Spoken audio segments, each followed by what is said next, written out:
ایک حدیث ہے رسول اللہ علیہ وسلم کی، کچھ لوگ کہتے ہیں عقل میں نہیں آتی۔ نبی علیہ السلام کے سامنے ایک شخص کا ذکر ہوا جو صبح کو سویا رہتا، نماز نہیں پڑھتا، سویا رہتا حتیٰ کہ سورج طلوع ہو جاتا۔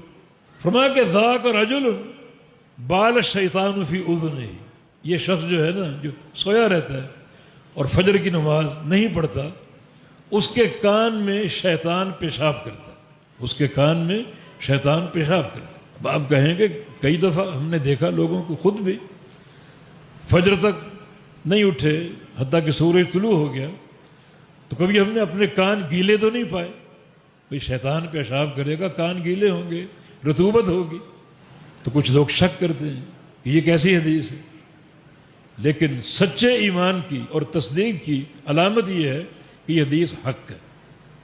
اللہ کے نبی کا فرمان ہے، پتھر پر لکیر۔ اور واقعتاً شیطان ان لوگوں کے کانوں میں پیشاب کرتا ہے جو فجر کی نماز نہیں پڑھتے، سوئے رہتے ہیں حتیٰ کہ سورج طلوع ہو جاتا ہے۔ اس کی بڑی سخت وعیدیں بھی